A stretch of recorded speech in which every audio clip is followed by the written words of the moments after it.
Baik, selanjutnya Ibu akan menerangkan dasar teologi PAK. Dasar teologi PAK adalah alasan Alkitabiah tentang pentingnya pengajaran PAK yang terdiri dari: yang pertama, ada tugas PAK. Tugas PAK itu yaitu berupa amanat agung yang tertulis pada Matius 28 ayat 19 sampai 20. Di mana hal ini ada 3 hal yang harus kita perhatikan. Nah, di mana tertulis pada Matius 28 ayat 19 sampai 20. Silakan juga bisa dibuka Alkitabnya untuk semuanya, yang di mana tertulis di sini apa yang harus kita kerjakan. Apa yang harus kita kerjakan yang mengatakan bahwa ini merupakan tugas dari orang Kristen, di mana tertulis dikatakan di sini Matius 28 ayat 19 sampai 20. Demikian firman Tuhan. Karena itu pergilah, jadikanlah semua bangsa muridku dan baptislah mereka dalam nama Bapa dan Anak dan Roh Kudus, dan ajarlah mereka melakukan segala sesuatu yang telah kuperintahkan kepadamu, dan ketahuilah aku menyertai kamu senantiasa sampai kepada akhir zaman. Apa yang bisa kita lihat di sana? Yang pertama, kita memberitakan Injil. Kita sebagai orang Kristen harus mampu memberitakan Injil, bukan hanya berkhotbah, akan tetapi dari segi kita berbicara, dari segi kita berjalan, bertindak, bermasyarakat, mampu kita memberitakan Injil dengan cara-cara contoh yang telah Tuhan berikan dalam kehidupan Tuhan Yesus. Selanjutnya, setelah kita bisa memberitakan Injil baik dari segi berkhotbah, pengajaran, kita mampu dan siap juga menjadi orang yang dibaptis dan membaptis, dan mampu mengajar. Apa yang menjadi sasarannya? Yaitu menjadikan mereka sebagai murid Kristus. Murid Kristus, yaitu hidup di dalam Tuhan. Yang kedua, ada proses PAK. Itu tadi tugas PAK ya. Ada berikutnya proses PAK. Bagaimana proses itu bisa berjalan dengan baik? Yang pertama, kita mampu memuridkan. Boleh dibaca 2 Timotius 2 ayat 2. Di sana tujuan mengajar adalah agar dapat cakap atau mengajar kepada orang lain. Inilah yang dimaksud dengan pemuritan. Kita bisa memberikan pengajaran kepada orang. Kita mau memberitakan firman kepada orang. Dan kita ceritakan apa yang Tuhan lakukan terhadap kita. Apa yang telah Tuhan berikan kepada kita. Baik dari segi kehidupan kita sehari-hari, baik nafas, baik kesehatan, baik rezeki yang Tuhan berikan kepada kita semua. Itu merupakan proses bagaimana kita mampu mengajarkan. Untuk orang tua mampu mengajarkan peraturan norma yang Tuhan berikan dengan mendidik anaknya dengan kasih Kristus. Dan kepada kakak-kakak berarti mampu dia memberikan contoh keteladanan bagi adik-adiknya. Anda sebagai mahasiswa mampu menjadi contoh juga untuk saudara sekitarmu. Selanjutnya kita masuk pada tujuan PAK. Murid dewasa. Bahwa yang tadi yang sudah kita muridkan dia mulai dewasa. Dalam arti dikatakan di sini muridnya dewasa, dia sudah mampu memberikan contoh, atau dia sudah mampu memahami bagaimana kasih Kristus itu bagi dia. Bagaimana mampu dia memberikan pengajaran itu kepada yang di bawahnya atau orang yang belum mengenal Yesus. Bahkan dia sudah berani bertanggung jawab terhadap kesalahan yang dia buat. Dia sudah juga bisa bertanggung jawab terhadap apa yang dia lakukan. Jika dia melakukan kesalahan, berarti dia sudah bisa bertanggung jawab dan berhubungan langsung kepada Tuhan. Tujuan PAK adalah mendewasakan para murid Kristus. Mendewasakan tadi. Boleh kita baca juga di Efesus 4 ayat 11 sampai 13. Tujuan mengajar adalah menjadikan murid dewasa dan bertumbuh sesuai dengan kepenuhan Kristus. Kepenuhan Kristus. Itu mungkin dari dasar teologi PAK. Itu dari segi PAK-nya. Kalau kita melihat dari dasar teologi Alkitabiah dalam pembelajaran PAK. Dalam pembelajaran PAK ada Ulangan 6 ayat 4 sampai 9. Di mana isinya mengatakan haruslah engkau mengajarkannya berulang-ulang. Berarti mengajar itu tidak hanya sekali. Berarti harus bisa mengajarkan pendidikan itu ya secara berulang-ulang dan secara terus. Nggak ada stopnya. Makanya kalau kita perhatikan itu di gereja terus kenapa ya? Khotbah tahun lalu ada lagi khotbah ini. Karena memang harus berulang. Harus secara terus-menerus kita mengajarkan. Memberikan pengajaran itu. Kita harus terus mengulang, mengingatkan orang bahwa Tuhan Yesus itu Maha Pengasih, bahwa Tuhan Yesus itu Maha Penyayang, Maha Pengampun. Kalau kita baca di Ulangan 6 ayat 4 sampai 9 dikatakan demikian. Ibu akan bacakan. Dengarlah hai orang Israel, Tuhan itu Allah kita, Tuhan itu Esa. Kasihanilah Tuhan Allahmu dengan segenap hatimu dan dengan segenap jiwamu dan dengan segenap kekuatanmu.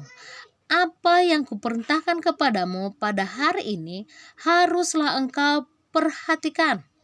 Haruslah engkau mengajarkannya berulang-ulang kepada anak-anakmu dan membicarakannya apabila engkau duduk di rumahmu, apabila engkau sedang dalam perjalanan, apabila engkau berbaring, dan apabila engkau bangun.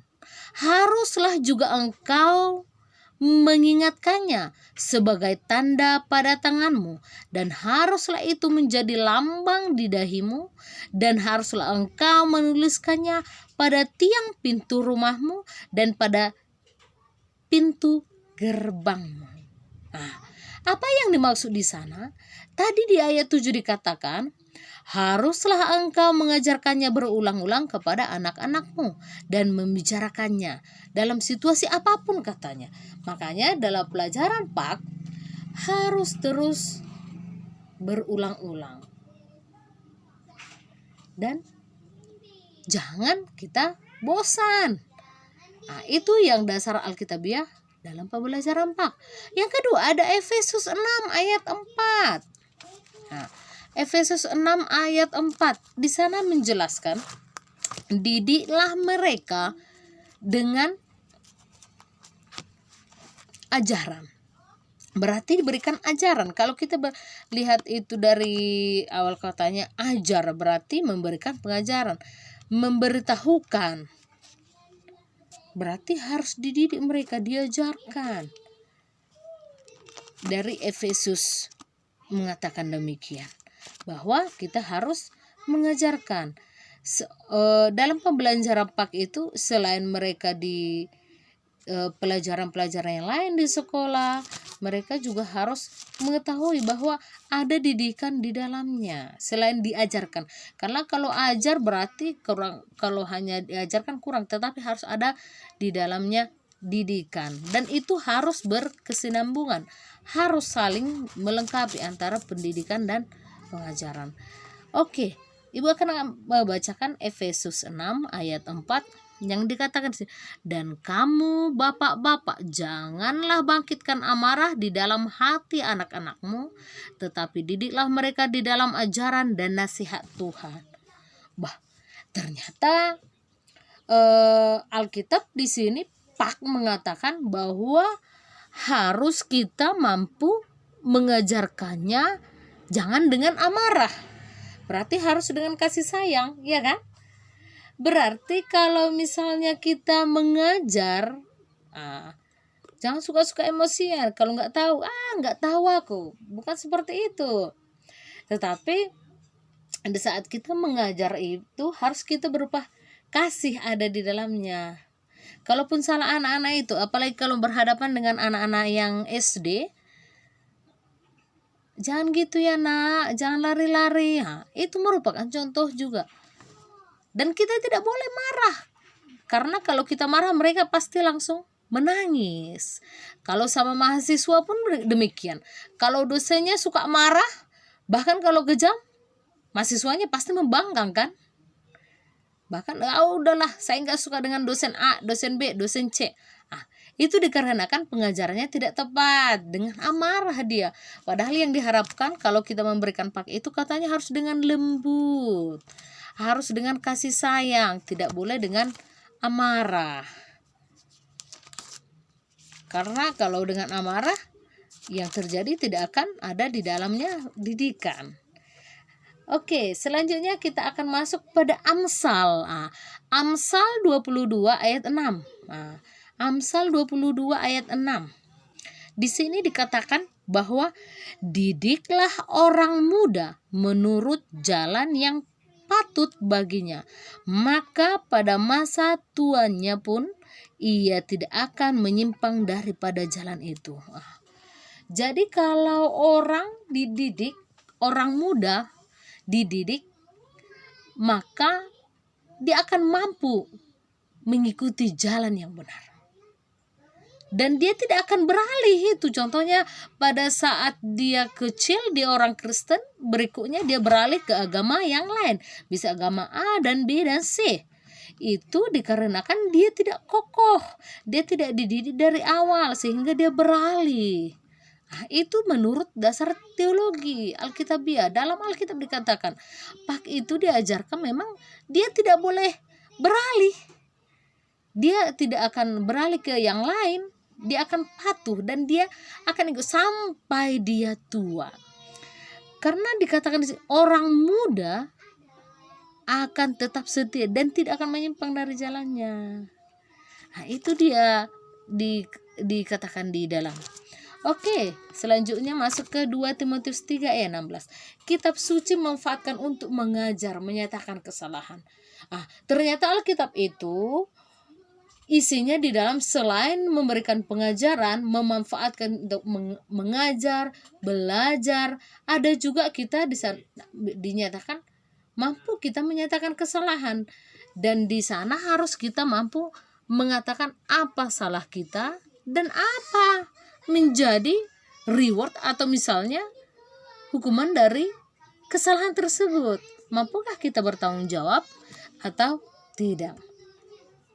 Oke, selanjutnya kita masuk pada dasar teologi pembelajaran menurut Martin Luther. Yang pertama, keadaan berdosa dari setiap orang. Kenapa kita harus belajar teologi menurut si Martin Luther? Yang pertama, keadaan berdosa dari setiap warga. Pengalaman Luther merasa dirinya itu kutuk Allah untuk selama-lamanya. Perasaan ini yang mendorongnya mencari jalan keluar dan mengenyangkan kelaparan jiwanya. Dalam arti dia tetap berusaha belajar. Aku kenapa? Dan terus dia mencari jalan keluar pada setiap persoalan yang dia hadapi. Sehingga dia mendapatkan jawaban di saat dia membaca dan belajar tentang teologi pendidikan agama Kristen. Yang kedua, pembenaran oleh iman. Iman setiap warga yang menaruh seluruh kehidupannya kepada Allah dan Yesus Kristus, orang benar akan hidup oleh iman. Di Roma 1 ayat 17b dinyatakan bahwa kita orang benar harus hidup oleh iman. Oke, selanjutnya di nomor 3, imamat semua orang percaya. Semua orang Kristen mempunyai hak istimewa karena orang yang dibenarkan oleh iman telah dijadikan makhluk baru dalam Yesus Kristus. Setiap warga adalah iman bagi warga seiman. Tetapi kamulah imamat yang rajani. Semua orang Kristen mempunyai hak istimewa. Jadi kamu jangan merasa bahwa kamu itu tidak istimewa, tapi kamu harus yakin kamu istimewa bagi Tuhan dan bagi keluargamu. Karena orang benar oleh karena iman dijadikan oleh makhluk baru.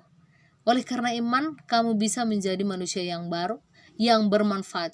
Jadi jangan pernah orang percaya atau kau katakan kau orang percaya tetapi kamu itu merasa down atau merasa disingkirkan, bahkan kamu merasa bahwa kau itu bukan istimewa.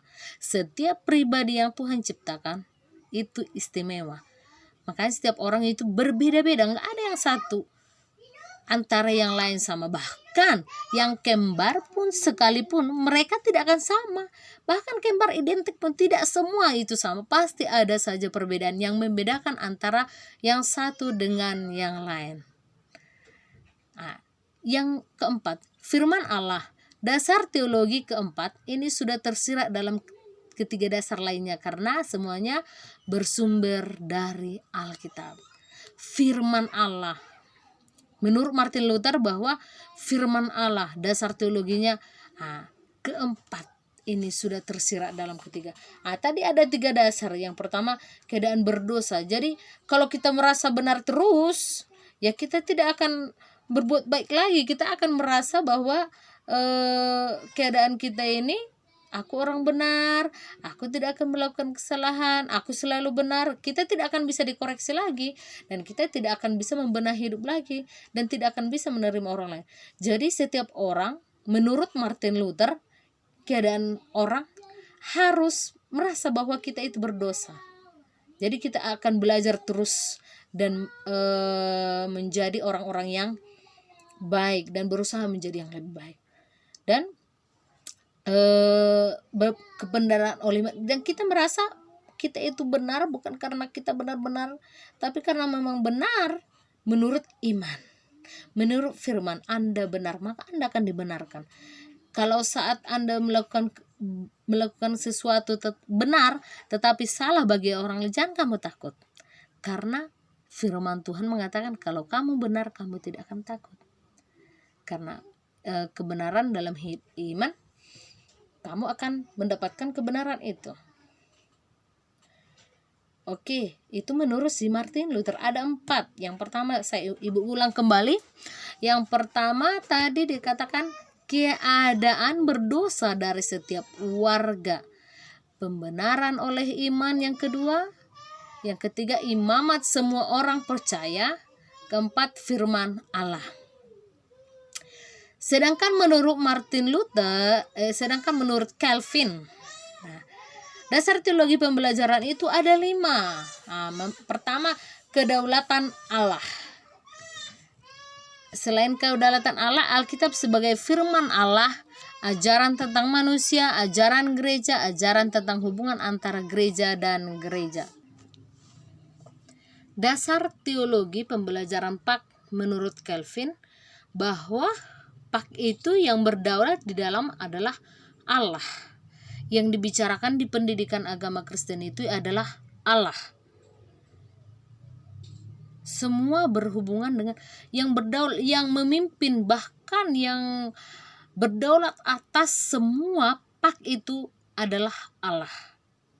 Yang kedua, Alkitab sebagai firman Allah. Bahwa dalam Alkitab itu berupa firman Allah. Dalam Alkitab itu semua adalah firman Allah. Walaupun dikatakan di sana dituliskan oleh yang lain. Contohnya dituliskan oleh Paulus. Namun tetap di dalamnya adalah firman Allah. Ajaran tentang manusia. Di sana diajarkan bagaimana manusia itu seharusnya bersikap. Bagaimana manusia itu seharusnya memiliki hak dan tanggung jawab. Dan manusia itu yang memelihara segala ciptaan Tuhan. Jadi manusia diceritakan di sana, menceritakan tentang manusia, bagaimana manusia itu dalam dan posisi sebagai ciptaan Tuhan. Yang keempat, ajaran gereja. Dalam PAK diajarkan di sana ajaran-ajaran gereja. Contohnya ada aliran-aliran gereja. Dalam pendidikan agama Kristen akan diajarkan di dalam adalah gereja.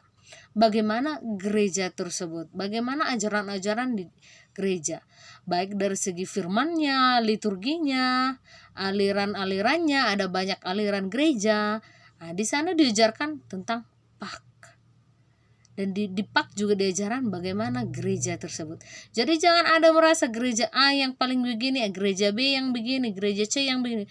Tidak boleh. Karena di dalam semua belajar mengenai pak. Tapi bagaimana Anda memilih dan mengetahui sesuai dengan ajaranmu sendiri. Kuasailah dan pelajari pak menurut ini bagaimana. Dan jangan kau hanya katakan, aku ini gereja aku, tetapi Anda tidak mengetahui bagaimana ajaran di gereja tersebut.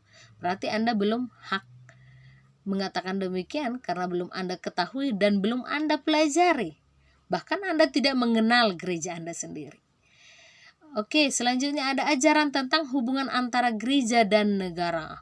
Di pendidikan agama Kristen bukan hanya berbicara tentang bagaimana Alkitab itu saja keseluruhan, tetapi menurut Calvin bahwa harus kita pelajari juga bagaimana gereja melakukan hubungan yang baik dengan negara. Apakah hubungannya yang berhubungan dengan pembangunan berupa izin dan yang lain. Jadi harus mampu memberikan hubungan yang baik antara gereja dengan negara. Dan di sana juga di pendidikan agama Kristen diajarkan itu. Itu yang ada di pendidikan agama Kristen yang menjadi pengajaran. Oke, selanjutnya kita masuk pembelajaran pak di masa dirasa perlu dan sangat mendesak oleh karena dua hal. Aku nggak pala harus belajar pak, mungkin ada yang seperti itu ya. Tetapi ternyata katanya perlu dan sangat mendesak. Ada dua hal. Yang pertama, perintah Allah yang diwariskan kepada setiap keluarga, kepada anak dan keturunan. Itu tadi di Ulangan. Bahwa setiap keluarga harus memberikan pendidikan agama Kristen. Dan itu menjadi tanggung jawab kita sebagai orang Kristen. Dan harus mampu memberikan pak itu. Jika Anda nanti juga menjadi orang tua, Anda harus mewariskannya kepada anak. Anak tersebut akan mewariskan kepada anaknya, dan demikian selanjutnya. Kayaknya tadi berulang-ulang dan terus menerus. Bahkan kalau